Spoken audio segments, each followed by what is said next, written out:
100% job గ్యారంటీతో ISTTM business school admissions open. నమస్తే, welcome to Suman TV. నేడు మీ సాయి. ఆంధ్రప్రదేశ్ డిప్యూటీ సీఎం హోదాలో పవన్ కళ్యాణ్ గారు మొదటిసారి తెలంగాణ పర్యటనకు రావడం జరిగింది. కొండగట్టులో మొక్కులు చెల్లించుకొని ఆయన తెలంగాణ రాజకీయాలపైన కూడా ఫోకస్ పెట్టినట్టుగా కనపడింది. దీనికి సంబంధించి మనం మాట్లాడదాం. మనతో పాటు Suman TV news chief editor Keshav గారు నమస్తే. నమస్తే. పవన్ కళ్యాణ్ గారు మొట్టమొదటిసారిగా తెలంగాణకు రావడం డిప్యూటీ సీఎం హోదాలో పొలిటికల్గా కూడా ఆయన వేసేటువంటి స్టెప్స్ దీంతో కొంత క్లారిటీ వచ్చినట్టు కనపడింది తెలంగాణలో కూడా. ఎలా చూస్తారు పవన్ కళ్యాణ్? అంటే ఫస్ట్ టూరు డిప్యూటీ సీఎంగా ఫస్ట్ టూరు ఒక గ్రాండ్ సక్సెస్ కింద మనం చూడాల్సి ఉంటుంది. రోడ్డు మార్గంలో కొండగట్టు వరకు ఆయన వెళ్ళే ప్రతి చోట కూడా ఆయనకి విశేషమైనటువంటి స్వాగతం లభించింది. అలానే చాలా చోట్ల ఆయనకి కొన్ని విజ్ఞప్తులు వినతులు ఇచ్చేటువంటి ప్రయత్నం చేశారు. వాటిని ఆయన స్వీకరించారు. అంటే యాక్చువల్గా ఇక్కడ గవర్నెన్స్ వేరు, తెలంగాణ ప్రభుత్వం తెలంగాణ పరిపాలన వేరు. ఆంధ్రప్రదేశ్లో అయితే ఆయన సమస్యలకు పరిష్కరించడానికి అవకాశం ఉండేది. మరి ఇక్కడ వాళ్ళు ఇచ్చినటువంటి విజ్ఞప్తులను ఆయన రిసీవ్ చేసుకున్నటువంటి విధానం కానీ, అలానే పవన్ కళ్యాణ్ అక్కడ కొంతమందితో వ్యాఖ్యానించారు. ఖచ్చితంగా జనసేన తెలంగాణలో ఉండి తీరుతుంది, జనసేన గురించి మీరు దిగులు పడాల్సిన అవసరం లేదనేటువంటి మాటలు ఆయన చెప్పినట్టుగా కూడా ఒక సమాచారం వస్తుంది. అవును, అక్కడ కూడా ఒక ప్రశ్న ఏర్పడింది. ఏంటంటే జనసేన అనేటువంటి పేరును ఒక్కటే మెన్షన్ చేశారు పవన్ కళ్యాణ్ గారు. టీడీపీ అనే పార్టీ కలిసి వెళ్తుందా, సింగిల్గానే తెలంగాణలో మూవ్ అవుతాడా అనేటువంటి ప్రశ్న కూడా ఇప్పుడు తలెత్తుతుంది. అంటే ఒకటి, మిత్రపక్షాల విషయంలో ఏ పార్టీ ఐడియాలజీ ఆ పార్టీకి సపరేట్గా ఉంటుంది. తెలుగుదేశం ఆంధ్రప్రదేశ్లో భాగస్వామ్య పార్టీగా ఉంది, కానీ తెలంగాణలో మాత్రం బీజేపీ జనసేన కలిసి మాత్రమే 2023 అసెంబ్లీ ఎన్నికల్లో పోటీ చేశారు. సార్వత్రిక ఎన్నికల్లో బీజేపీకి మద్దతు ఇచ్చారు, అంతేగాని అభ్యర్థులు నిలబెట్టలేదు. కానీ అభ్యర్థులు 8 మంది అభ్యర్థుల్ని జనసేన పార్టీ అసెంబ్లీ ఎన్నికల్లో నిలబెట్టింది. సరే, ఎన్ని ఓట్లు వచ్చినాయి ఏంటి అనేది పక్కన పెడితే, మొత్తానికైతే ఒక ప్రయత్నం చేసే ఆలోచన దిశగా అయితే జనసేన అడుగులు వేసింది. సో ఏపీలో కూడా 0 నుంచే కదా ప్రస్థానం మొదలైంది. అన్ని చోట్ల పోటీ చేసి ఒక చోట గెలిచారు, 2 చోట్ల ఓడిపోయారు. ఈ విమర్శలన్నీ ఎదుర్కొని కూడా ఆయన నిలబడినటువంటి విధానం, ఇప్పుడు అధికారంలోకి వచ్చిన తర్వాత ఆయన సమస్యలను పరిష్కరిస్తున్నటువంటి పద్ధతి, అలానే జనంతో మమేకం అవుతున్నటువంటి తీరు, ఇవన్నీ చూసినాక 2 తెలుగు రాష్ట్రాల ప్రజలు కూడా ఖచ్చితంగా ఇక్కడ ఆదాన ప్రదానాలు జరుగుతాయి. వేరే రాష్ట్రాలు వేరే భాషలు అయితే అక్కడ ఏం జరుగుతుంది ఇక్కడ అనేది పెద్ద దాని మీద కాన్సన్ట్రేషన్ ఉండేది కాదు. కానీ అక్కడ ఏం జరుగుతుంది అనేది ఇక్కడ ప్రజలు చూస్తూ ఉంటారు, ఇక్కడ ఏం జరుగుతుంది అనేది అక్కడ ప్రజలు చూస్తూ ఉంటారు. ఇక్కడ జరిగే కొన్ని అంశాలు అక్కడ ప్రజలను ప్రభావితం చేసే విధంగా ఉంటాయి, అక్కడ జరిగే కొన్ని అంశాలు ఇక్కడ ప్రజల్ని వాళ్ళ జీవితాలను కూడా ప్రభావితం చేసే విధంగా ఉంటాయి.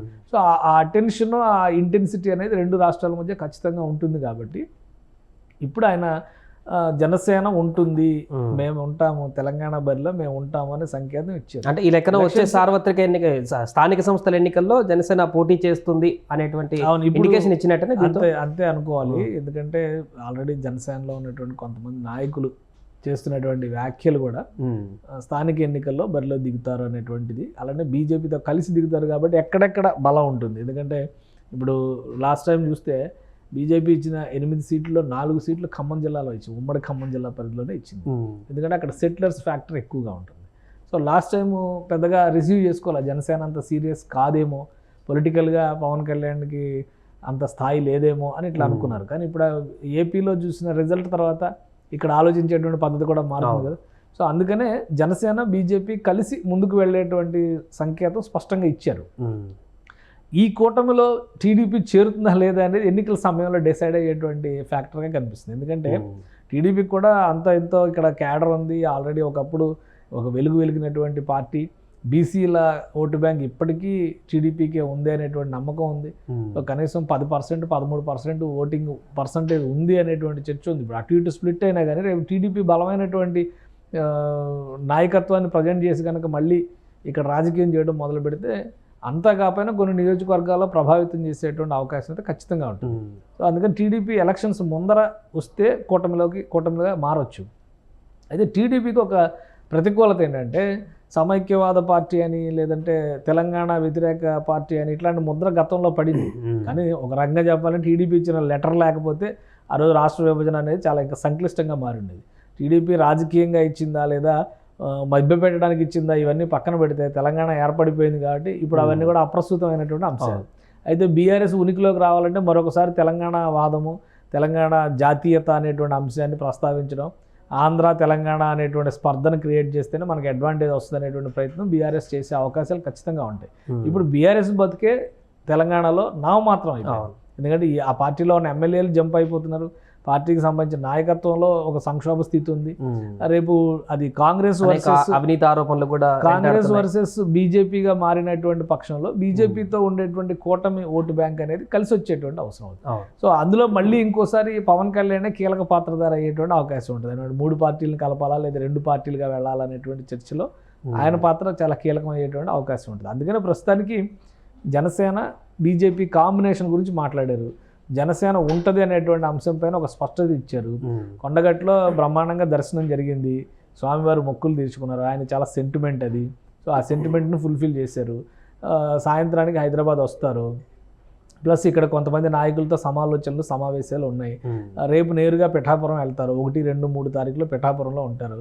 సో పవన్ కళ్యాణ్ ఒక ఫుల్ టైమర్గా, పొలిటీషియన్గా ఫుల్ టైమర్గా తను మొత్తం కార్యాచరణని కూడా రాజకీయాల మీద ఫోకస్ పెట్టారనేది చాలా క్లియర్గా కనిపిస్తుంది. కాబట్టి ఖచ్చితంగా తెలంగాణ రాజకీయాల్లో జనసేన పార్టీని బలంగా నిలబెట్టేటువంటి ఎత్తుగడ, వ్యూహరచన ఖచ్చితంగా చేస్తారు. అలానే పార్టీలు మారేటువంటి క్రమంలో కూడా కొంతమంది నాయకులకి జనసేన పార్టీ ఒక బలమైనటువంటి ఆసరాగా అయ్యేటువంటి అవకాశం కూడా ఉండొచ్చు. ఎందుకంటే పవన్ కళ్యాణ్ ఐడియాలజీతో ఇన్స్పైర్ అయ్యేటువంటి వాళ్ళు జనసేనలోకి జాయిన్ అయిన, ఎందుకంటే బీజేపీతో డైరెక్ట్గా నేరుగా బీజేపీ ఫిలాసఫీతో అటాచ్ కాలేమనుకునేటువంటి కొంత న్యూట్రాలిటీ ఉన్నటువంటి ఉంటారు కదా లౌకికవాద ఇది. దాన్ని బట్టి జనసేన వైపు పవన్ కళ్యాణ్ మెగాస్టార్ ఫ్యామిలీ వైపు మరలేటువంటి ఆ బాండింగ్తో ఉన్నటువంటి వ్యక్తులందరూ కూడా ఈ పార్టీ వైపు మరలేటువంటి అవకాశాలు అయితే ఉంటాయి. తెలంగాణ రాష్ట్రంలో జనసేనకు సంబంధించినటువంటి పార్టీ కార్యకలాపాలు చూసుకునేటువంటి వ్యక్తులు ఇప్పటికీ కూడా అంత పెద్దగా ఫోకస్ అయినట్టు కనిపించలేదు ఇప్పటి వరకు. సో ఇకనైనా ఒక కమిటీ లాంటిది వేసి పవన్ కళ్యాణ్ ముందుకు తీసుకు తెలంగాణ రాష్ట్రానికి సంబంధించినంత వరకు ఇప్పుడు నేమూరు శంకర్ గౌడ్ కానీ వీళ్ళందరూ పనిచేస్తూనే ఉన్నారు చాలా కాలంగా. ఈ మధ్యకాలంలో మనం చూసాం కూకట్పల్లి నుంచి ప్రేమ్చంద్ వీళ్ళ పనిచేసినటువంటి విధానం కానీ, అలానే సినిమా సీరియల్ నటుడు సాగర్ పనిచేస్తున్నటువంటి విధానం కానీ, మన నాయక్ ఉస్మానియా యూనివర్సిటీ జేఏసీ నుంచి పనిచేస్తున్నటువంటి నాయక్ కానీ వీళ్ళందరూ ఒక బలమైనటువంటి నాయకత్వంగా ఎమర్జ్ అయ్యే ప్రయత్నం చేశారు. కొంత ప్రతికూలమైనటువంటి పరిస్థితి ఎదురైంది. సో ఇప్పుడు రాబోయేటువంటి అవసరాలకు అనుగుణంగా మళ్ళీ వీళ్ళందరినీ బలోపేతం చేయడంతో పాటు కొత్త నాయకత్వానికి కూడా అవకాశం ఇవ్వచ్చు. ఇతర పార్టీల నుంచి వచ్చేటువంటి నాయకులు కూడా జనసేన ఒక బలమైనటువంటి ఆసరా అయ్యేటువంటి అవకాశం ఉంటుంది అనేది అందుకే. సో నాయకత్వాన్ని పెంపొందించేటువంటి ప్రయత్నం, రాష్ట్ర కమిటీని పునర్నిర్వచించేటువంటి ప్రయత్నం జరగవచ్చు. దాని ద్వారా బాధ్యతలు అప్పగించవచ్చు. కొంతమందికి ఏ ప్రాంతాలు, ఏ జిల్లాలు, జిల్లా అధ్యక్షులు ఇట్లాంటివన్నిటిపైన కూడా కసరత్తు జరిగేటువంటి అవకాశం ఉంది. ఎందుకంటే ఈ నెల అంటే జూలై ఎండింగ్తో బహుశా అయిపోతున్నాయి ఈ స్థానిక సంస్థలకు సంబంధించినటువంటి టెన్యూర్ అంతా కూడా. కాబట్టి మ్యాక్సిమం ఒక 3-4 నెలల్లో ఎలక్షన్స్ నిర్వహించేటువంటి అవకాశాలు ఎక్కువగా ఉన్నాయి. ఆ పార్టీకి ఇవన్నీ కూడా, ఈ బృందాలన్నీ కూడా జనసేన పార్టీ రెడీ చేసుకునేటువంటి ఛాన్స్ అయితే కనిపిస్తుంది. Right sir. సో అది మొత్తానికి ఆంధ్రప్రదేశ్ డిప్యూటీ సీఎం హోదాలో పవన్ కళ్యాణ్ గారు మొట్టమొదటిసారిగా తెలంగాణ కొండగట్టు ఆంజనేయ స్వామి దర్శనానికి వచ్చారు. ఆ తర్వాత అక్కడ కొంతమంది ఇచ్చినటువంటి వినతులను కూడా స్వీకరించారు. తెలంగాణలో జనసేన పూర్తి స్థాయిలో కూడా ముందుకు సాగబోతుంది అనేటువంటి ఒక సంకేతాలు అయితే ఇచ్చినట్టు కనపడుతుంది. దీంతో తెలంగాణలో ఉన్నటువంటి జన సైనికులు కానీ, జనసేన పార్టీని అభిమానించేటువంటి కార్యకర్తలు కానీ సంతోషం వ్యక్తం చేస్తున్నారు. సుమన్ టీవీలో మీ పర్సనల్ అండ్ బిజినెస్ ప్రమోషన్స్ కోసం కింది నెంబర్కి కాంటాక్ట్ చేయండి.